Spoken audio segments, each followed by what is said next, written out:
Hi, welcome to our channel. America అధ్యక్షుడు Donald Trump.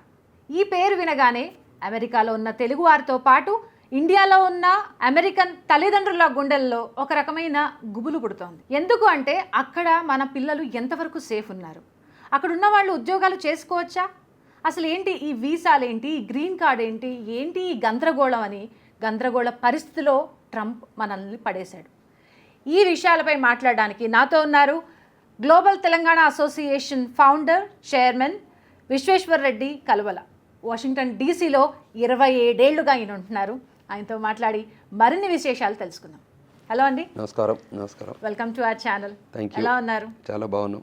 చాలా confusion Trump వచ్చాక చాలా గందరగోళం అయితే ఉంది.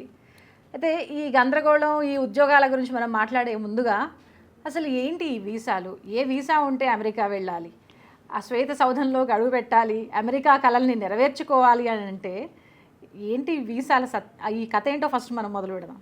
ఓకే, టిపికల్గా అంటే ఒక ఏదైనా కంట్రీకి స్పెసిఫిక్గా ఇమిగ్రేషన్ లాస్ ఉంటాయి. లీగల్ ఇమిగ్రేషన్ జరుగుతుంటుంది ఏ కంట్రీకి అయినా వరల్డ్ వైడ్. అమెరికా అనేది ఒక టోటలీ అన్ ఇమిగ్రెంట్ కంట్రీ. అమెరికాలో ఉన్న వీసా టైప్స్ ఎలా ఉంటాయంటే, ఆ కంట్రీకి రావాలన్న ఆథరైజ్డ్ వీసాస్ ఎలా ఉంటాయంటే, alphabetical letter A to Z, జెడ్ని జీ అంటారు. ప్రతి లెటర్కి ఒక వీసా టైప్ ఉంటుంది. అందులో మెజారిటీ లెటర్స్కి మన వాళ్ళు ఎక్కువ యూటిలైజ్ చేసుకునేది F1 student, H1B skilled labour, తర్వాత B1 B2 విజిటర్, తర్వాత O1 O2 extraordinary ability, P3 performance visa, cinema actors వాళ్ళు వచ్చేస్తారు, మీడియా వాళ్ళు వస్తారు ఐ వీసా మీద. అంటే you name it, every letter has H2B ఏంటంటే ఫార్మ్ వర్కర్స్ అని అంటారు, అమెరికాలో ఫార్మ్ వర్క్ చేస్తారు. తర్వాత religious visa, R visa, Brahmins అక్కడికి వచ్చేసి టెంపుల్లో పూజా కార్యక్రమాలు చేస్తారు, వాళ్ళకి కూడా ఒక వీసా టైప్ ఉంటుంది. తర్వాత not only Hindu religion, every religion they welcome it అంటే వాళ్ళకి R1 వీసా. ఇన్ సిమిలర్ లైన్స్లో ప్రతి వీసా టైప్కి ఒక ఇమిగ్రేషన్ పాసిబిలిటీస్ ఉంటుంది. టెంపరీ వర్కర్స్ అంటారు, తర్వాత పర్మనెంట్ వర్కర్స్ అంటారు, నాన్ ఇమిగ్రెంట్, ఇమిగ్రెంట్, ఇవన్నీ వీసా ట్రాక్స్ అన్నట్టు. టిపికల్గా అమెరికాకు మెజారిటీ ఈ ఉన్నా కూడా మనం 3 ఎక్కువ వాడుతుంటాం. ఒకటి F1, 2 H1, 3 B1 B2. దీని ద్వారా ఎక్కువ మంది అమెరికాకి వెళ్ళడానికి ఆస్కారం ఉందన్నట్టు. F1 మీద ఇప్పుడు కరెంట్ ట్రెండ్స్ ఏంటంటే F1 is the biggest thing happening అన్నట్టు. తర్వాత వరల్డ్ వైడ్ అమెరికా కాన్సులేట్స్ పెట్టుకుంటుంది. ఆ కాన్సులేట్ ద్వారానే ఈ వీసా సిస్టమ్ని అరేంజ్ చేస్తుంది. ఆ వీసా ద్వారానే they welcome to the country. అంటే ఏదైతే కంట్రీ నీడ్స్ ఇట్, అంటే ఆ కంట్రీలో డిపార్ట్మెంట్ ఆఫ్ లేబర్ ఏం చేస్తుందంటే ఎవ్రీ మంత్ ఎవాల్యుయేట్ చేస్తుంది ఈ కంట్రీకి ఏది రిక్వైర్మెంట్, స్టూడెంట్స్ కావాలా, లేకపోతే వర్కర్స్ కావాలా, లేదా నీడ్ డాక్టర్స్ కావాలా, ఆర్కిటెక్ట్ కావాలా, మెకానికల్ ఇంజనీర్స్ కావాలా, ఇవన్నీ రూరల్లో టీచర్స్ కావాలా, రూరల్ బ్యాక్గ్రౌండ్లో ఇవన్నీ నీడ్స్ ఉంటాయి. ఆ కంట్రీ నీడ్స్ని బట్టి వాళ్ళు ప్రోగ్రామ్స్ ఇనిషియేట్ చేస్తారు. ఆ లైన్లోనే US is the biggest immigrant country and biggest democratic country. In similar lines various country, ఇప్పుడు మీరు కెనడా చూసుకున్న అది కూడా ఇమిగ్రెంట్ కంట్రీ, ఆస్ట్రేలియా, న్యూజిలాండ్లో కూడా ఇమిగ్రెంట్ కంట్రీ, కామన్వెల్త్ కంట్రీలలో మేజర్గా. ఇప్పుడు సౌత్ అమెరికా కూడా మైగ్రేషన్ జరుగుతుంటుంది. సో కాకపోతే పర్సంటేజ్ తక్కువ ఉంటుంది. అక్కడ ఏంటంటే ఫార్మ్ వర్కర్స్ లాగా ఎక్కువ వెళ్తారు. తర్వాత మనకి ఆఫ్ షోర్, ఇప్పుడు నియర్ షోర్ సెంటర్స్ వచ్చాయి, అక్కడికి అందులోకి వెళ్ళి వర్క్ చేస్తున్నారు. ఆఫ్రికన్ కంట్రీస్ కూడా నేను జనరల్ మైగ్రేషన్ చెప్తుంటే, ఆఫ్రికాలో కూడా చాలా కంట్రీస్లో మన వాళ్ళు మైనింగు, మినరల్ ఎక్స్ప్లోరేషను, తర్వాత ఫార్మింగు, తర్వాత న్యాచురల్ రిసోర్సెస్ ఐడెంటిఫికేషన్, దాంట్లో కూడా మన వాళ్ళు ఎక్కువ మంది ఉన్నారు. ప్రింటింగ్లో కూడా ఉన్నారు.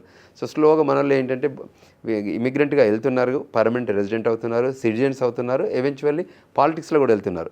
బిజినెస్లో బాగా గ్రో అయిన తర్వాత they are into politics. And especially అమెరికాకు చూస్తే ఇవాళ డొనాల్డ్ ట్రంప్ అడ్మినిస్ట్రేషన్ దానిలో ఉన్న వివేక్ రామస్వామి ఉంటారు, ఈజ్ ఇమిగ్రెంట్. టిపికల్గా కమలా హ్యారిస్ ఆల్సో అని ఇమిగ్రెంట్ ఫ్యామిలీ, వాళ్ళ ఫ్యామిలీ బ్యాక్గ్రౌండ్ వచ్చేసి ఇమిగ్రెంట్ ఫ్యామిలీ నుంచి వచ్చిన వాళ్ళు. ఆ రకంగా ఇమిగ్రేషన్ జరుగుతుంది. అంటే కొన్ని డెమోక్రటిక్ ఐడియాలజీ ఉన్న కంట్రీస్లో వరల్డ్ వైడ్ ఎక్కడున్నా కూడా రావడానికి ఆస్కారం ఉండే స్పేస్ క్రియేట్ చేసే కంట్రీస్ అన్నట్టు. సో ఆ లైన్లో ఉన్నారు. మనం స్పెసిఫిక్గా ఒక్కొక్క వీసా టైప్ గురించి చూస్తే మనం వీ కెన్ అడ్రస్ దోస్. అసలు అమెరికా రావడానికి ఆ వీసా ప్రాసెసే ఒక ప్రహసనంలా ఉంటుంది. దానికి ఒక ఇంటర్వ్యూకి ఏ విధంగా మనం ప్రిపేర్ అవుతామో ఆ విధంగా ప్రిపేర్ అయ్యి ఆ వీసా ఇంటర్వ్యూకి వెళ్తారు. అక్కడ ఒకసారి వాళ్ళకి స్టాంప్ పడుతుంది, ఒకసారి పడదు. అసలు అక్కడ అమెరికాలో ఉద్యోగం చేసే పిల్లలకి ఎలాంటి వీసాలు ఇస్తారు, ఎలాంటి అప్రూవ్తో వాళ్ళు అక్కడికి వస్తున్నారు? టిపికల్గా F1 వీసా మీద మాట్లాడుకుందాం ఫస్ట్. F1 వీసా ఏంటంటే స్టూడెంట్స్ యూనివర్సిటీలకు అప్లికేషన్ పెడితే అక్కడ నుంచి యూనివర్సిటీ వాళ్ళ క్రెడెన్షియల్స్ చూసి I-20 ఇష్యూ చేస్తారు. I-20లో క్లియర్గా వాళ్ళ ఎడ్యుకేషన్ ఫీజు, తర్వాత అక్కడ expenses, boarding and lodging expenses list చేస్తారు. ఆ లిస్ట్ చేసిన I-20 తీసుకొని మనం ఇక్కడ ఉన్న యూఎస్ కాన్సులేట్కి వెళ్తారు. యూఎస్ కాన్సులేట్కి వెళ్ళేసాక అక్కడ వీసా అప్రూవ్ అవుతుంది వాళ్ళ బేస్డ్ ఆన్ ది ఇంటర్వ్యూ ప్రాసెస్లో. ఒకసారి వీసా వచ్చిన తర్వాత స్టూడెంట్స్ అందరూ మళ్ళీ పోర్ట్ ఆఫ్ ఎంట్రీ ద్వారా వేరియస్ యూనివర్సిటీలు వెళ్ళి చదువుకుంటారు. సో వాళ్ళకి యూజువల్గా 5 years వీసా ఇస్తారు. 5 years ఇచ్చి అక్కడ ఉన్న ఎడ్యుకేషన్ టైంకి D/S అంటారు, డ్యూరేషన్ ఆఫ్ స్టేటస్. సో మనల్ని మెజారిటీ ఆఫ్ ద పీపుల్ హిస్టారికల్గా ఏం చేస్తారంటే 2 yearsలో మాస్టర్స్ కంప్లీట్ చేస్తారు. మిగతా 3 yearsని వాళ్ళు they use for OPT, optional practical training అని ఉంటుంది. సో స్టెమ్కి అయితే అంటే సైన్స్, టెక్నాలజీ, ఇంజనీరింగ్, మ్యాథమెటిక్స్కి అయితే మనకి అది 36 months ఉంటుంది. నాన్ స్టెమ్ కోర్సెస్కి అయితే 12 months OPT టైం ఉంటుంది. సో ఆ రూపకంగా కంట్రీ లోపలికి వస్తారు. వచ్చాక అంటే ఆ CBP ఆఫీసర్ ఇంటర్వ్యూ చేస్తాడు మళ్ళీ అక్కడ. So there are 3 places that interview. ఒక ఇంటర్వ్యూ ఇక్కడ జరుగుతుంది, యూనివర్సిటీది అవుతుంది, తర్వాత CBP ఆఫీసర్ ఇంటర్వ్యూ అవుతుంది. అప్పుడు వాళ్ళు they can go and study and particular ఎక్కడైతే డిజిగ్నేటెడ్ I-20లో ఎక్కడైతే యూనివర్సిటీ పెట్టామో అక్కడ వెళ్ళి చదువుకోవాలి. ఒకవేళ మార్చుకోవాలనుకుంటే కూడా మార్చుకోవచ్చు, యూనివర్సిటీ చేంజ్ చేసుకోవచ్చు, కానీ అది కమ్యూనికేషన్ ద్వారా చేయాలి. ఊరికైనా వీళ్ళే వాలంటరీ చేంజ్ చేయడానికి ఆస్కారం ఉండదు. సో F1 స్టూడెంట్స్ ఆ 2 years స్టడీ అయిపోయాక అది full time study. Full time స్టడీస్లో ఓన్లీ 20 hours ఆథరైజ్డ్ వర్క్, అది ఆన్ క్యాంపస్ జాబే చేయాలి. అది కూడా DSO అప్రూవల్ ఉండాలి. అది కాకుండా పార్ట్ టైం బయట ఎక్కడైనా పనిచేస్తే అది violation of immigration nationality act. So అందులో ఇమిగ్రేషన్ వయలేషన్ చేసే వాళ్ళకి that called unauthorised work. So unauthorised work ఎవరు చేసినా కూడా వాళ్ళు ఎప్పటికైనా ఇమిగ్రేషన్ వయలేషన్ అయ్యింది కాబట్టి వాళ్ళని డిపోర్ట్ చేస్తారు. No that is the biggest problem is happening right now. ఇందంటే డొనాల్డ్ ట్రంప్ వచ్చాక ఏంటంటే ఆయన ఆడిటింగ్ ఎక్కువ చేశారు, సైట్ ఆడిట్లు ఎక్కువ పెంచారు. ఈ ఇమిగ్రేషన్ కస్టమ్స్ ఎన్ఫోర్స్మెంట్ అనే ఒక డిపార్ట్మెంట్ ఉంటుంది, వాళ్ళు వెళ్ళి జనాలు ఎక్కడెక్కడ ఉన్నారనేది వెతుక్కొని పట్టుకొస్తున్నారండి. అనాథరైజ్డ్ వర్క్ ఎవరైనా కంట్రీలో చేస్తున్నారు వాళ్ళనే డిపోర్ట్ చేస్తున్నారు. అనాథరైజ్డ్ వర్క్ చేసే వాళ్ళకే ఇబ్బందులు, కానీ అక్కడ వర్క్ చేస్తున్న వాళ్ళకి, ఆథరైజ్డ్ వర్క్ చేసిన వాళ్ళకి ఏమాత్రం ఇబ్బంది లేదు. ఇప్పుడు వైఫ్ అండ్ హస్బెండ్ అక్కడికి వచ్చి ఉండాలని చెప్పేసి అనుకుంటూ ఉంటారు కదా, వాళ్ళకి సంబంధించి వాళ్ళకి ఎలాంటి వీసా ఇస్తారు, ఎలా వెళ్తారు, వాళ్ళ ప్రాసెస్ ఏ విధంగా ఉంటుంది? అంటే ఏ ట్రాక్లో వస్తారనేది బట్టి వైఫ్ అండ్ హస్బెండ్ ఎవరో ఒకరు వర్క్ కానీ డిపెండెంట్ కానీ ఉంటారు కదా. So if it's an H1B, ఒక H1B వర్కర్స్ ఉంటే డిపెండెంట్ H4 అంటారు. సో వాళ్ళు అమెరికాకు రావచ్చు డిపెండెంట్గా. వచ్చాక H1B వర్కర్ 140 స్టేటస్కి వెళ్తే అప్పుడు వాళ్ళకి ఎంప్లాయ్మెంట్ ఆథరైజేషన్ డాక్యుమెంట్ వస్తుంది వాళ్ళకు కూడా. సో అప్పుడు both can work. So that's an one process. అట్లా అన్ని వీసా టైప్స్ కూడా డిపెండెంట్ వీసా ఉంటుంది, ప్రైమరీ ఉంటుంది, డిపెండెంట్ ఉంటుంది. సో వాళ్ళు ఏ ట్రాక్లో వెళ్ళారు, whether they want to come as the technology guy, whether they want to come doctor, whether they want to be teacher, whether they want to be activist. So various visa types ఉంటాయి, అందులో dependent visas ఉంటాయి. Bottom line అందరూ అక్కడికి వచ్చింది ఇద్దరు చదువుకోవడం అన్నా, work చేయడం అన్నా, బిజినెస్ చేయడం అన్నా. ఈ 3 areasలో జనాలు వస్తుంటారు. లేదంటే విజిటర్ టూరిజం మేజర్గా మన ఇండియన్స్ వచ్చే టూరిజం రూపకంగా కూడా బాగానే చాలామంది వస్తుంటారు ఎవ్రీ ఇయర్. ద అడ్వాంటేజ్ ఏంటంటే ద వరల్డ్లో బెస్ట్ విజిటర్ వీసా ఇచ్చేది అమెరికానే, ఎందుకంటే 10 years ఇస్తారు. సో 10 yearsలో మల్టిపుల్ టైమ్స్ ఎన్నిసార్లు వచ్చిపోవచ్చు. వచ్చినప్పుడల్లా 6 months ఇస్తారు duration of status in the కంట్రీలో స్టే చేసేటట్టు. So that's a powerful visa. ఆ వీసాని యూజ్ చేసుకుంటూ వరల్డ్ వైడ్ ఏ కంట్రీకి వెళ్ళినా వీసా ఆన్ అరైవల్ దొరుకుతుంది. వీసా ఆన్ అరైవల్ దొరుకుతుంది. వేరే కంట్రీస్లో కూడా if you have a US visitor visa ఉంటే మీరు ఏదైనా వేరియస్గా ఇప్పుడు మస్కట్కి వెళ్ళామనుకోండి, ఒమన్ కంట్రీకి వెళ్తే మస్కట్ వెళ్ళాలనుకుంటే visa on arrival based on the US visa. So ఆ లైన్లో మరి ఎవరు వచ్చినా కంట్రీ లోపల వచ్చినా దేర్ ఆర్ ఆపర్చునిటీస్ ఉంటాయి. So we educate them, we guide them, we counsel them. మనం గ్లోబల్ తెలంగాణ అసోసియేషన్ కూడా కొత్త వాళ్ళు వచ్చినప్పుడు వాళ్ళకి తెలియకపోతే మనం వాళ్ళకి ప్రాపర్ గైడెన్స్ ఇస్తాం. అదేవిధంగా మన లా ఆఫీస్ ఉంది కదా, ఇమిగ్రేషన్ లా ఆఫీస్, దాని ద్వారా కూడా మనం గైడ్ చేస్తుంటాం. సో విజిటర్స్కి అసలు ఏమి ఇబ్బంది లేదంట? అస్సలు ఇబ్బంది లేదు, రావచ్చు. వాళ్ళు ఇంటర్వ్యూ అవుతుంది CBP ఆఫీసర్, వాళ్ళు 1 month or 2 months ఐటెనరీ ఉండాలి, రిటర్న్ టికెట్ ఉండాలి. ఉంటే వాళ్ళు దానికి ఆ ఫ్రేమ్వర్క్లో వాళ్ళు స్టే చేయవచ్చు. బిఫోర్ ద ఎలక్షన్ ట్రంప్ ఏదైతే చెప్పాడో గ్రీన్ కార్డ్ విషయంలో అది అమలు చేసి చూపించాడు. గ్రీన్ కార్డ్ విషయంలో ఏం చెప్తారు విశ్వేశ్వరరెడ్డి గారు? అంటే అది అమలు చేయడం కరెక్టేనా, ఎందుకు చేయాల్సి వచ్చింది? గ్రీన్ కార్డ్ అంటే స్పెసిఫిక్గా వాళ్ళు అంటే ఎవ్రీ టైం ఎలా ఉంటుంది, ఫస్ట్ గ్రీన్ కార్డ్ ఉండదు. First they can come on F1 student కానీ ఆర్ H1 వచ్చాక దానికి గ్రీన్ కార్డ్ ఒక ట్రాక్ ఉంటుంది. ఆ ట్రాక్లోనే వాళ్ళకి ఎలిజిబిలిటీ ఉంటుంది. అందులో వాళ్ళు ఏంటంటే అమెరికా గ్రేట్ అగైన్ అనే ఉద్దేశంతోనే ఆయన వర్క్ చేస్తున్నారు. సో అమెరికన్ రిసోర్స్కి ఫస్ట్ ఎంప్లాయ్మెంట్ ఇచ్చాక దాని తర్వాతనే మిగతా వాళ్ళకి వాళ్ళని ఒక ఆలోచన విధానం వచ్చింది. ఎందుకంటే ఈ పర్టికులర్గా Republican party compare to Democratic party, Republican party has a more country first అన్నట్టు ఉంటుంది. This is the rightest wing of America అన్నట్టు, similar to BJP in India. So వాళ్ళకి ఐడియాలజీ ఎలా ఉంటుందంటే ఫస్ట్ మా కంట్రీ సిటిజన్స్కి ఇచ్చాక నెక్స్ట్ మనం ఎవరికైనా ఇవ్వచ్చు. సెకండ్ ఏంటంటే ఇమిగ్రేషన్లో ఇచ్చేటప్పుడు కూడా పాలసీ మేకింగ్లో కానీ గ్రీన్ కార్డ్ ఇష్యూస్లో కానీ EB2, EB3, E1 అనేది ట్రాకబిలిటీ ఉంటుంది అన్నట్టు. ఆ ఏరియాస్లో కూడా ఇచ్చే గ్రీన్ కార్డులు కూడా ఇస్తున్నారు. అంటే if you are skilled labour there is an opportunity, if you are not skilled labour you have to wait in the line, big line. చాలా ఏళ్ళు ఇప్పుడు వెయిట్ చేస్తారు, ఎస్పెషల్లీ ఇండియన్స్కి 14 to 15 years వెయిట్ చేస్తున్నారు EB2 కానీ EB3 ద్వారా green card రావాలంటే. So ఆ లైన్లో కూడా మేము ఎడ్యుకేట్ చేస్తున్నాం గ్రీన్ కార్డ్ దానిలో. అంటే ట్రంప్ ఎందుకని ఇంతలా ఏరివేత కార్యక్రమం మొదలుపెట్టాడు? ఆడిటింగ్ ఇంత స్ట్రిక్ట్గా ఎందుకు చేయాల్సి వచ్చింది? గతంలో ఉన్న ప్రెసిడెంట్స్ ఎవరు చేయని పని ట్రంప్ ఎందుకని ఇంతలా కంకణం కట్టుకొని ఏరేయాల్సిన అవసరం ఏమొచ్చిందంటారు? ఎందుకు మన దగ్గర నుంచి అంతమంది వెళ్తున్నారా? అంటే హిస్టారికల్గా ఇమిగ్రేషన్లో 1985 నుంచి ఇల్లీగల్ పీపుల్ని లీగలైజేషన్ ప్రాసెస్ జరగలేదు. సో టిపికల్గా వచ్చిన వాళ్ళంతా they take advantage of staying in the country. So ఏదో ఒక పార్టీ కరెక్షన్ చేయాలి, Republican Democratic or more user friendly, అంటే ఇమిగ్రేషన్ ఫ్రెండ్లీ యాక్టివిటీస్ చేస్తారు వాళ్ళు. ఇంకా బయట వేరియస్ కంట్రీస్లో ఉన్న వాళ్ళని కూడా వాళ్ళ కంట్రీకి రమ్మని పిలుస్తారు. ఎస్పెషల్లీ ఆఫ్ఘనిస్తాన్ది మీకు తెలుసు కదా, మోస్ట్ రీసెంట్గా చాలామందిని ఆఫ్ఘనిస్తాన్ నుంచి అసైలీగా తీసుకొచ్చి కంట్రీలో పెట్టారు. రిపబ్లికన్ పార్టీ కొంచెం రిజిడ్గా ఉంటుంది, వాళ్ళ ఇమిగ్రేషన్ పాలసీస్ కానీ ఐడియాలజీ కానీ ఉంటుంది. If they are authorized to work only they stay, otherwise they have to send them back. అదేవిధంగా వర్క్ పర్మిట్స్ కూడా ఓన్లీ స్కిల్డ్ లేబర్స్కి ఇస్తారు, they don't give it to everyone. So ఈ ideology Trump చెప్పాడు, అంటే నేను బిఫోర్ ద ఎలక్షన్ ప్రాసెస్లో I want to make this happen అని చెప్పాడు. సో ప్రెసిడెంట్గా వాళ్ళు electoral vote, popular vote, Senate, Congress అన్నిట్లలో మెజారిటీ ఆయనకు వచ్చింది. So being a president he has to protect their interest of America. So ఆ లైన్లోనే ఈ యాక్షన్స్ తీసుకుంటున్నారు.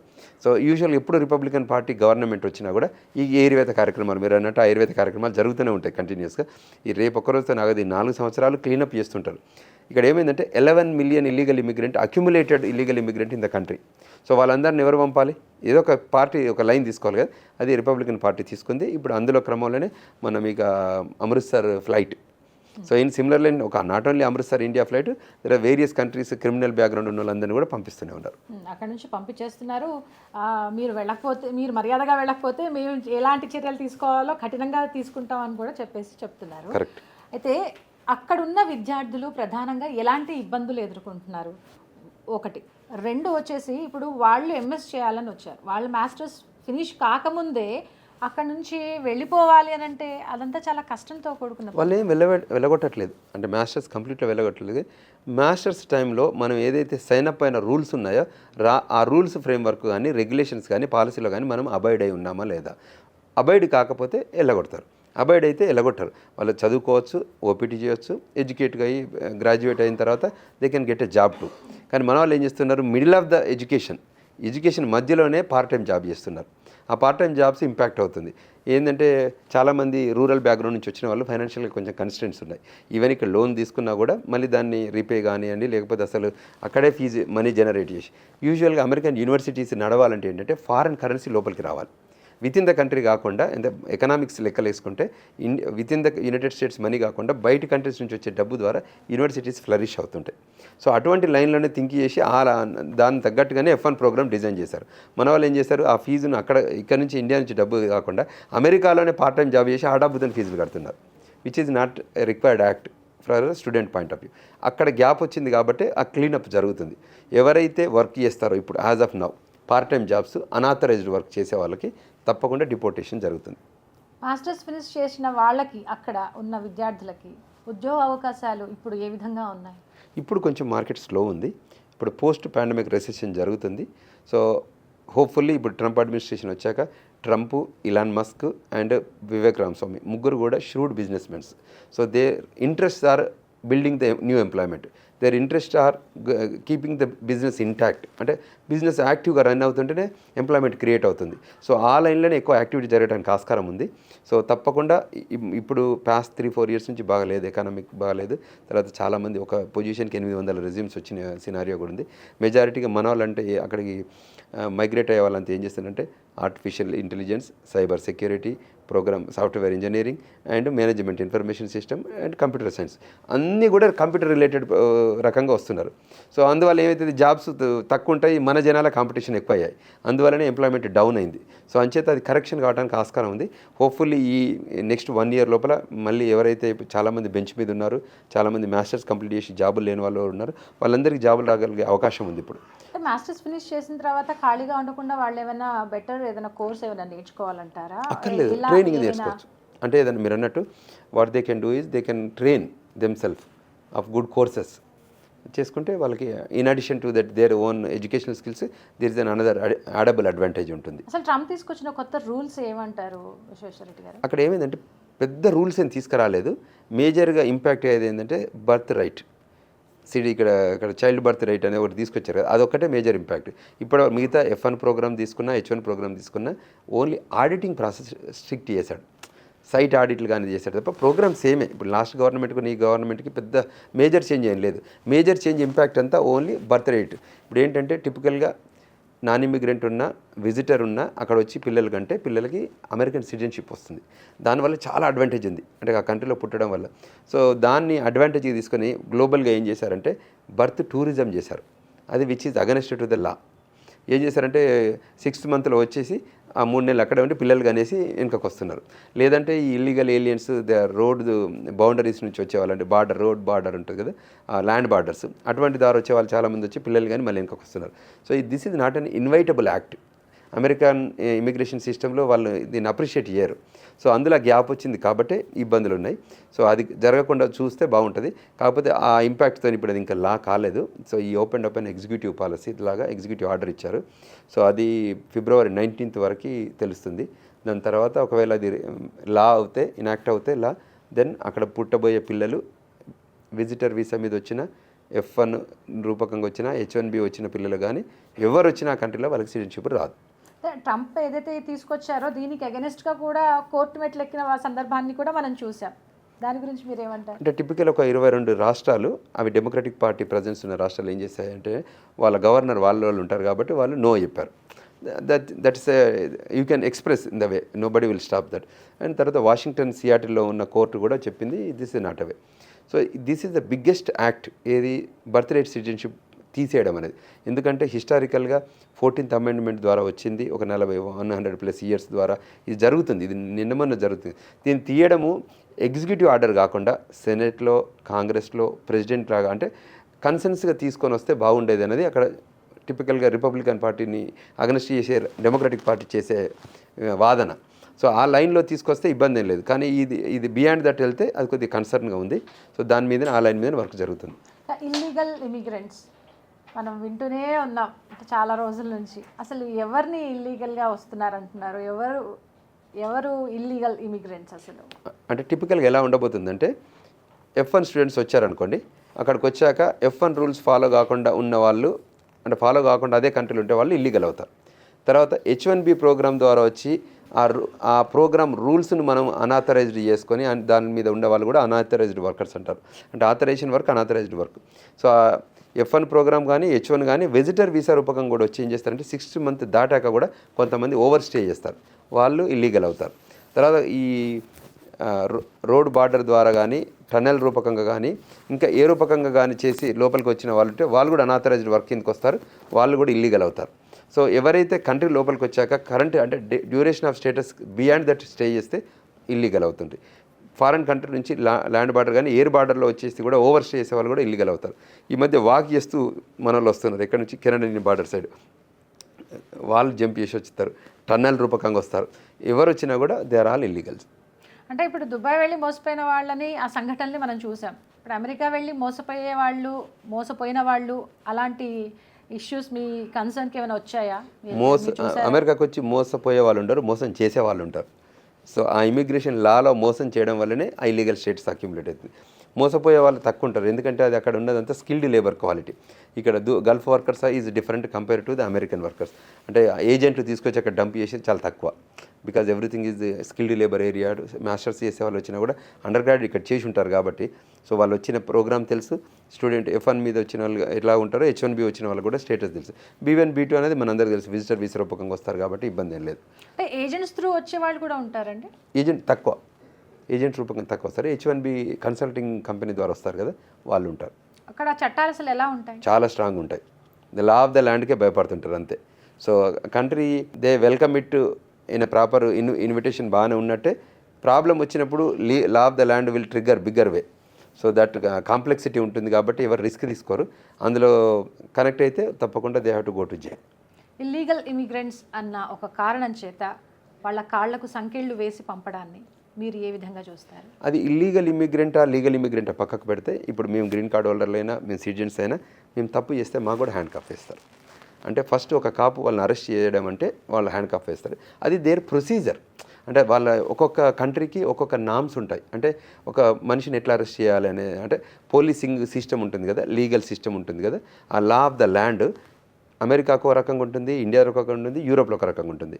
సో వీళ్ళు ఎప్పుడైతే వయలేషన్ చేస్తారో వాళ్ళకే కాఫ్స్ ఇస్తారు. Speeding ticket is a violation, DUI అంటే drunk under influence driving also in violation. ఎక్కడైతే వయలేషన్ వస్తే కాప్ వీ డోంట్ నో కదా, ఒక 150 కంట్రీస్ నుంచి వచ్చిన వాళ్ళు అక్కడ ఉంటారు ఆ దేశంలో. సో వాళ్ళందరినీ అడ్మినిస్ట్రేట్ చేయాలి, వాళ్ళని ఆర్గనైజ్ చేయాలంటే ఏదో ఒక లా ఇన్యాక్ట్ కావాలి కదా, విచ్ ఈస్ ద లా. అక్కడ లా ఆఫ్ ద ల్యాండ్ ఏదైతుందో చాలా స్ట్రిక్ట్ ఉంటుంది. సో అరెస్ట్ చేసే కంటే ముందు వాళ్ళు క్వశ్చన్స్ అడుగుతారు. If they assume that there is an illegal activity done, then immediately handcuff వేస్తారు. బయటికి పంపించేటప్పుడు మనలో దాన్ని పెద్దగా భూతద్దంలో పెట్టి చూపిస్తారు, కానీ is common thing. Even US citizen కూడా వాళ్ళు హ్యాండ్ కఫ్ వేస్తారు. It's not that only non immigrant aliens అనే కాకుండా ఈవెన్ యూఎస్ సిటిజన్షిప్ ఉన్న వాళ్ళు కూడా తప్పు చేస్తే they have to go through this process. మనం we should understand in the way that is their procedure. మనకు ఇక్కడ కూడా ఇన్వెస్టిగేషన్ టెక్నిక్స్ అంటారు కదా పోలీసింగ్లో, ఇక్కడ ఉన్నది డిఫరెంట్గా ఉంటుంది. ఇక్కడ ఉంటే కొడతారు, అక్కడ అమెరికాలో కొట్టరు. వాళ్ళది డిఫరెంట్ ఇన్వెస్టిగేషన్ టెక్నిక్స్ ఉంటుంది. To retrieve the information from the thieves, retrieve the information from the wrongful doing persons ఉంటారు కదా, వాళ్ళ దగ్గర నుంచి ఇన్ఫర్మేషన్ కలెక్ట్ చేయాలంటే మనం రకరకాల ఐడియాలజీ ఉంటుంది కదా తీసుకునే క్రమంలో. సో అది జరుగుతుంది తప్ప నెగటివ్ ఏం తీసుకోవద్దు దాన్ని. ఓకే, ఇప్పుడు ఇండియాలో ఉన్న తల్లిదండ్రులు అయితే మా పిల్లలు అక్కడ ఉన్నారని చెప్పి వాళ్ళు చాలా భయపడిపోతున్నారు. కొత్తగా వచ్చిన ఈ రూల్స్ ఏంటి, మా పిల్లలు అక్కడికి వెళ్ళి ఏదో సాధించుకొచ్చేస్తారు అని చెప్పి మేము అనుకుంటే ఇదేంట్రా బాబు అని చెప్పి వీళ్ళు తలలు పట్టుకున్నారు. వీళ్ళకి మీరు ఏం చెప్తారు? అంటే మీరు ఏదైతే ఫస్ట్ కమిట్ అయ్యారో, అంటే ఆ F1 ప్రోగ్రామ్కి అయితే యాజ్ అ పేరెంట్గా మీరు ఏదో కమిట్మెంట్ ఇచ్చారో ఆ కమిట్మెంట్ని కంటిన్యూ చేయండి అని చెప్తాం. మీరు యాజ్ లాంగ్ యాజ్ మీరు కమిట్మెంట్ కంటిన్యూ చేయగలిగితే మీ అబ్బాయి బాగుంటాడు, అమ్మాయి బాగుంటుంది. కానీ మీరు ఇక్కడ వయలేషన్ ఏదైనా చేస్తే వాళ్ళకి ఇబ్బందే, మీకు ఇబ్బందే. ఎందుకంటే డిపోర్ట్ చేశారనుకో అబ్బాయిని డిపోర్ట్ చేస్తే, ఇక్కడ పోర్ట్ ఆఫ్ ఎంట్రీలో డిపోర్ట్ చేస్తే పేరెంట్స్ కూడా they have to lose all the hopes కదా. అబ్బాయి వెళ్ళి అక్కడ ఏదో డబ్బు సంపాదించుకొని మా లైఫ్ స్టైల్ని అప్గ్రేడ్ చేస్తారన్న ఆలోచన విధానం ఉంటుంది, అది మిస్ అవుతారు కదా. సో అందుకోసమే కేర్ఫుల్గా ఏదైతే ఇమిగ్రేషన్ లా F1 రూల్స్ ఉన్న ఫ్రేమ్వర్క్లో మనం పంపిస్తున్నామో వాళ్ళు దానికి అబాయిడ్ అయ్యేటట్టు ఉండేదంటే మీరు హ్యాపీగా ఉండొచ్చు. వాళ్ళు ఫెయిల్ అయ్యేదంటే ఇక్కడ మీకు కూడా ఇబ్బంది అవుతుంది. సో వీ రిక్వెస్ట్ మీరు get good guidance on that F1 program or H1B program or visitor program. ఏదైనా మీరు ప్రాపర్ ఎడ్యుకేషన్ కాండి. సో దానికి తగ్గట్టే మీరు ప్రిపేర్ కాండి. అప్పుడైతే మీ పిల్లలకి ఇబ్బంది లేదు, మీకు ఇబ్బంది లేదు. సో కాకపోతే ఎప్పుడైతే మీరు వయలేట్ చేద్దామన్న మైండ్ సెట్తో వచ్చారనుకోండి అప్పుడు ఇబ్బంది. ఎగ్జాంపుల్ నేను ఒక పేరెంట్స్ కాల్ చేశారు. ఇప్పుడు ఏంటంటే సైట్ ఆడిట్ చేసి పట్టుకుంటున్నారు పిల్లల్ని. సో చేస్తే మా పిల్లలు అక్కడ పనిచేస్తారండి, ఎలా ఉంటుందని అడిగారు. నేను చెప్పాను మీరు తప్పకుండా జాబ్ ఆపేయాలమ్మా ఇప్పుడు, ఎందుకంటే వాళ్ళకి దొరికిపోతే వాళ్ళు అరెస్ట్ చేస్తారు, జైలుకి పంపిస్తారు, బెయిల్ బాండ్ మీద తీసుకురావాల్సి వస్తుంది, తర్వాత డిపోర్టేషన్ ప్రొసీడింగ్స్ ఉంటాయి అని చెప్తే మా అబ్బాయి సాయంత్రం పనిచేస్తే ఓకేనా అంటే, డే టైం పనిచేసేదానికి సాయంత్రం పనిచేసిన డిఫరెన్స్ ఉండదు. అంటే ఈవినింగ్ ఎందుకు పని చేయాలనుకుంటారంటే డే టైం అయితేనే ఆఫీసర్స్ వచ్చి పట్టుకుంటారు కదా, ఈవినింగ్ పట్టుకోవాలంటే అక్కడ ఇది ఇండియా సిస్టమ్ కాదు, అది అమెరికన్ సిస్టమ్. పట్టుకోవాలనుకున్నప్పుడు వాడు 24 గంటలు ఏదైనా టైం వచ్చి పట్టుకుంటారు.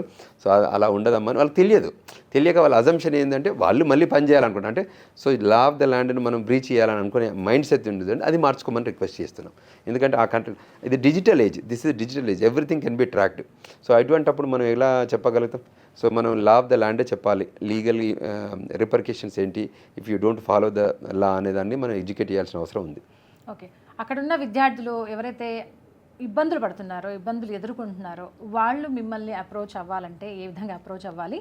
గ్లోబల్ తెలంగాణ అసోసియేషన్ ఏదైతే ఉందో దాని తరఫు నుంచి మీరు are you ready to help them? Yes, we are already helping, we are continuously is going to help and future also we are going to help. టిపికల్గా మనం వచ్చిన చాలామంది స్టూడెంట్స్కి వాళ్ళకి అర్థం కాదు అసలు లా ఆఫ్ ద ల్యాండ్. ఇప్పుడు మీరు ఎలా క్వశ్చన్స్ అడిగి మనం కమ్యూనికేట్ చేస్తున్నామో, ఎడ్యుకేట్ చేస్తున్నామో మన టీవీ ద్వారా, సిమిలర్ లైన్స్లో మేము అక్కడ గ్లోబల్ సింపోజిజం పెడుతున్నాము, సెమినార్స్ పెడుతున్నాము, వెబినార్స్ పెడుతున్నాము, కౌన్సిలింగ్ ఇస్తున్నాము.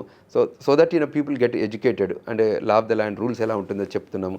తర్వాత ఎంప్లాయ్మెంట్ ఆపర్చునిటీస్ డౌన్ టైంలో కూడా మేము ఈ కంపెనీస్లలో ఆపర్చునిటీస్ ఉన్నాయి, ఈ సిటీస్లో మెకానికల్ ఆపర్చునిటీస్, దగ్గర సివిల్ అంటే కన్స్ట్రక్షన్ ఆపర్చునిటీస్, ఇక్కడ టెక్నాలజీ ఆపర్చునిటీస్ ఉన్నాయి కూడా గైడ్ చేస్తున్నాం. So global Telangana association only America ఒకటే కాకుండా వివిధ దేశాలలో కూడా ఎక్కడ ఎంప్లాయ్మెంట్ ఆపర్చునిటీస్ ఉన్నాయి, ఎడ్యుకేషన్ ఆపర్చునిటీస్ ఉన్నాయి, బిజినెస్ ఆపర్చునిటీస్ ఉన్నాయి కూడా మనం షేర్ చేస్తున్నాం. మేము టిపికల్గా ఏంటంటే we train them as how to fishing. We don't purchase and give a fish. అంటే ఫిష్ను కొనియము, ఫిషింగ్ చేయడం ఎట్లనో నేర్పిస్తాం. అప్పుడే వాళ్ళకి తెలుస్తుంది కదా ఏ విధంగా ఫిష్ హంట్ చేయాలి, ఎగ్జాక్ట్లీ దాంట్లో ఉన్న కష్టాన్ని తెలుసుకుంటేనే కదా ఆ తర్వాత హ్యాపీనెస్ని పొందొచ్చు. You are right. సో అదే ట్రైనింగ్ ఇస్తుంది మన గ్లోబల్ తెలంగాణ అసోసియేషన్. చాలా ఇన్ఫర్మేటివ్గా ఇస్తున్నాము, ఎడ్యుకేట్ చేస్తున్నాం కాబట్టి మనం కనెక్ట్ అవుతున్నారు వరల్డ్ వైడ్ వల్ల. సో ఆ సేవా కార్యక్రమాలు చేస్తున్నాం. అదేవిధంగా ఇమిగ్రేషన్ లా ఫర్మ్ ద్వారా కూడా మన లా ఆఫీస్ నుంచి కూడా వీఆర్ ఆర్గనైజింగ్ ఎమినెంట్ పీపుల్తోని, అది లీగల్ సెక్టరే కానీ, అది టాక్సేషన్ సెక్టరే కానీ, అది మెడికల్ సెక్టరే కానివ్వండి, ఏ సెక్టర్లోనైనా కూడా ఎమినెంట్ పీపుల్ని తీసుకొచ్చి మేము కూడా ఆర్గనైజ్ చేస్తున్నాం అక్కడ. ఇట్స్ అన్ ఎడ్యుకేషనల్ సెమినార్స్ లాగా. సో ఫైనల్గా అక్కడికి వచ్చే విద్యార్థులకు కానీ, అక్కడ ఉన్న విద్యార్థులకు కానీ, పేరెంట్స్కి మీరేం చెప్తారు? 3 సెక్టర్లు, వచ్చే విద్యార్థులకి, ఇక్కడ ఉన్న పేరెంట్స్కి, అక్కడ ఉన్న స్టూడెంట్స్ కానీ, లేకపోతే అక్కడ ఉన్న వర్కింగ్ క్లాస్ కానివ్వండి, ఎవరైనా మనం మీరు ఏదైతే ప్రోగ్రామ్కి సైన్ అప్ అయ్యామో, అది F1 ప్రోగ్రామా, H1 ప్రోగ్రామా, B1 B2 అయినా, ఆ ఫ్రేమ్వర్క్, రూల్స్ ఫ్రేమ్వర్క్లో కానీ, రెగ్యులేషన్ ఫ్రేమ్వర్క్లో కానీ, పాలసీ ఫ్రేమ్వర్క్లోనే అబైడ్ అయ్యి ఉండండి. మీరు ఒక పాయింట్ కూడా మీరు క్రాస్ కాకండి. క్రాస్ అయితే అది impact will goes to you. So మేము రిక్వెస్ట్ చేస్తున్నాం వాళ్ళందరికీ, మీకు ఎడ్యుకేట్ కాకపోతే, మీకు నాలెడ్జ్ లేకపోతే రీచ్ అవుట్ టు టాక్ మేము అంతే హ్యావ్ ఎ గుడ్ డైలాగ్, అంతే మంచి డైలాగ్ అప్రోచ్ కాండి, లీగల్ బాడీస్ని అప్రోచ్ కాండి, నాన్ ప్రాఫిట్ బాడీస్ని అప్రోచ్ కాండి, get good guidance, then you go for second opinion, then you can act. Because అక్కడికి వెళ్ళిన వాళ్ళంతా అన్ఎడ్యుకేటెడ్. ఇవాళ గూగుల్ ఉంది, you can search it, artificial intelligence వచ్చింది, you can pose a question కదా. So to verification medical issues వచ్చినాయి అనుకోండి, డాక్టర్ని అప్రోచ్ కాండి, లీగల్ ఇష్యూస్ వచ్చినాయి కానీ అటార్నీని అప్రోచ్ కాండి, టాక్సేషన్ ఇష్యూస్ వచ్చినాయి అనుకోండి, చార్టెడ్ సిపిఐ అంటారు అక్కడ, సిపిఐని అప్రోచ్ కాండి. So look for a good licensed practitioner in the country, because that country has more laws involved. So అటువంటి ఐడియాలజీ మీరు అడగండి, లేదంటే నాన్ ప్రాఫిట్గా మేము గ్లోబల్ తెలంగాణ అసోసియేషన్ ద్వారా కూడా మేము గైడ్ చేస్తాం, ఎడ్యుకేట్ చేస్తాం, నాలెడ్జ్ ఇస్తాం. అటువంటి దాన్ని కూడా మీరు తీసుకోండి, కంఫర్టబుల్గా సెటిల్ కండి. ఇప్పుడు మేము 27 సంవత్సరాల్లో అక్కడ ఉన్నాం, మేము మా ట్రాక్లో మేము రూల్ ఫాలో అయ్యాం కాబట్టి ఇక్కడ దాకా వచ్చాం. మీరు కూడా రూల్ ఫాలో అయితే అక్కడ వరకు రావచ్చు, మీ పిల్లలు అక్కడే పుడతారు, వాళ్ళు కూడా మంచిగా ఎడ్యుకేట్ అవుతారు, వాళ్ళు కూడా సెటిల్ అవుతారు, మీకు కూడా సిటిజన్షిప్ వస్తుంది, గ్రీన్ కార్డ్స్ వస్తాయి. బట్ మనం ఎక్కడైతే వయలేట్ చేస్తామో డిపోర్టేషన్ రెడీగా ఉంది. ఒకప్పుడు ఇమిగ్రేషన్ సిస్టమ్లు అంతా భూతద్దం పెట్టి చూడేవాళ్ళు. ఇవాళ డిజిటల్ ఏజ్లో ఎవ్రీథింగ్ కెన్ బి ట్రాక్డ్. మనం ఎక్కడ ఉన్న వాళ్ళు ఏ కొనకున్నా కూడా మనం they are able to track అన్నట్టు. సో అందువల్ల if you make mistakes also they video సర్వైవలెన్స్తోనే దే కెన్ ఐడెంటిఫై ఇట్. తర్వాత అక్కడ ఉన్న సిస్టమ్ చాలా స్ట్రాంగ్ ఉంటుంది, ఇంటెలిజెన్స్ సిస్టమ్. మన ఫోన్లు ట్రాక్ చేస్తారు, మన కంప్యూటర్లు ట్రాక్ చేస్తారు, ఐపీ అడ్రస్ బేస్డ్ మీద మనం ఎక్కడున్నామని చెప్తారు. సో ఏ సిటీ నుంచి ఏ సిటీకి మూవ్ అవుతున్నాం అనేది జీపీఎస్ ద్వారా గుర్తుపడతారు. సో అంచేత ఇవన్నీ ఉంటాయి కాబట్టి మీరు జస్ట్ మనం నాన్ ఇమిగ్రెంట్ ఏలియన్స్ అనేది గుర్తుపెట్టుకోండి. ఆ కంట్రీ మనది కాదు until you get the green card, until you get the permanent residence, until you settle down there, until you get the citizenship, you are not permanent resident of America. So during that process you have to be abide the laws of the land and follow the instructions. మీరున్న ఈ 27 ఏళ్లలో ఏ రోజు ఎప్పుడు ఒక ఇబ్బందిని ఎదుర్కోలేదా? చిన్న అవుతుంటాయి, మేము అడ్వైస్ తీసుకుంటాం. లా ఇది కన్సర్న్ బాడీస్ ఉంటాయి కదా, మెడికల్ ఇష్యూస్ వచ్చినా మెడికల్ డాక్టర్స్కి వెళ్తాం, చార్టెడ్ అకౌంట్ అంటే టాక్సేషన్ ఇష్యూస్ ఉంటాయి, మాకు తెలియని కూడా ఉంటాయి కదా. సో అప్పుడు వాళ్ళని అప్రోచ్ చేస్తాం, సీనియర్ని అడ్వైజ్ చేస్తారు. ఇమిగ్రేషన్ అంటే మా దగ్గర ఉంది కాబట్టి ఇన్ హౌస్ మేము గైడ్ చేస్తుంటాం. సో ఇబ్బందులు ఎదుర్కోవడం అంటూ ఉంటుంది, బట్ ఇష్యూస్ని ఎట్లా అడ్రస్ చేయడం అనేది మ్యాటర్. బికాజ్ లైఫ్ అంటేనే it's all about problems. So that problems need to be addressed properly. So take good guidance అంతే. ఎండ్ ఆఫ్ ద డే మనం ఎడ్యుకేట్ అయ్యారనుకోండి, ఇప్పుడు థర్డ్ వేస్తే అంటే వేస్తారు తప్ప మనం పైకి ఎక్కాలంటే కానీ థర్డ్లో సంకలెక్కేసుకుని పైకి ఎక్కలేం కదా. సో ఆ ఐడియాలజీ ఇస్తాం అన్నట్టు. As long as now because of the technology advancement కానివ్వండి, గూగుల్ కానివ్వండి, ఆర్టిఫిషియల్ ఇంటెలిజెన్స్ కానీ, ఈ రోజుల్లో 10 ఏళ్ల క్రితం 20 ఏళ్ళ మేము వెళ్ళినప్పుడు మాకు ఇవన్నీ లేవు. ఈవెన్ డైరెక్షనల్ కూడా మేమేం లేకపోతే మేము బిగినింగ్ ఆఫ్ ద అంటే పేపర్ల మీద రాసుకొని పోయి డ్రైవ్ చేసేవాళ్ళం ఈ జీపీఎస్ లేని రోజులలో. తర్వాత గూగుల్ వచ్చిన తర్వాత మనం we can track, map quest అవన్నీ వచ్చాయి, మ్యాప్స్ అవన్నీ మా ముందు జరిగింది. ఇదంతా 2000 నుంచే జరిగింది ఇదంతా. మీకు Y2K problem was the biggest problem in US. దానివల్లనే చాలామంది అమెరికాకి వెళ్ళారు కదా ఆ టైంలో. అంతకంటే ముందు మేజర్గా అంతా డాక్టర్స్ వెళ్ళేవాళ్ళు. టెక్నాలజీ వాళ్ళంతా 90s నుంచే మొదలైంది. సో ఈ రకంగా వచ్చిన వాళ్ళందరూ కూడా దే ఫాలోడ్ దర్. అప్పుడప్పుడు వయలేషన్ చేస్తే కరెక్షన్ ఫెసిలిటీ ఉంటుంది, ఆ కరెక్షన్ ఫెసిలిటీ కూడా పంపిస్తారు ఇబ్బంది అయితే, కానీ సిటిజన్స్నే పంపిస్తారు. నాన్ సిటిజన్స్లు అందరినీ డిపోర్ట్ చేస్తారు. అది వాళ్ళకి అర్థం కావాలి. ఇప్పుడు మేము అక్కడ ఉన్నాం కదా, మేము permanent resident, if we make mistakes మాకు పనిష్మెంట్ అక్కడే జరుగుతుంది. మమ్మల్ని పంపరు, పనిష్మెంట్ ఇచ్చేసి ఉంచుకుంటారు. బట్ వేరేజ్ ఈ నాన్ ఇమిగ్రెంట్ H1 మీద ఉన్న వాళ్ళు, F1 మీద ఉన్న వాళ్ళు, if they violated any of the norms or regulations, వాళ్ళ శిక్ష ఇస్తారు. శిక్ష తర్వాత ఇండియాకి పంపిస్తారు. సో ఇటువంటి కన్సర్న్స్ ఉంటాయి కాబట్టి మీరు ఫాలో కాండి అని రిక్వెస్ట్ చేస్తున్నాం. పేరెంట్స్ని కూడా అండర్స్టాండ్ చేసుకోండి. మేము ఎడ్యుకేట్ చేస్తున్నాం, అందరికీ ఆ గైడెన్స్ ఇస్తున్నాము. సో ఇప్పుడు పిల్లలు మనీ లాండరింగ్లో ఉంటున్నారు, థెఫ్ట్ కేసులలో ఉంటున్నారు, DUIలో ఉంటున్నారు, మ్యాట్రిమోనియల్ ఇష్యూస్ వస్తున్నాయి. There are various issues because ఒక generation of the people they march towards to America. ఎందుకంటే ఒకప్పుడు సిటీకే పరిమితమైన కమ్యూనిటీ ఇమిగ్రేషన్ ఇవాళ చిన్న రూరల్ విలేజ్లో కూడా అమెరికా సంబంధించిన వాళ్ళందరూ ఉన్నారు. సో మనకు ఆ ఆపర్చునిటీ ప్రపంచంలో ఇది ఎప్పుడు రాదు. వచ్చిన ఆపర్చునిటీని సద్వినియోగపరచుకోండి అనేది మా రిక్వెస్ట్. థ్యాంక్స్ ఫర్ జాయినింగ్ అండి. నమస్కారం. అమెరికాలో ఉన్న చట్టాలను మీరు గౌరవిస్తే మీకు ఎలాంటి చిక్కులు రావు. చట్ట వ్యతిరేక పనులు చేస్తే మీరు చిక్కుల్లో పడతారంటున్నారు global Telangana association founder Vishweshwar Reddy garu. Stay tuned.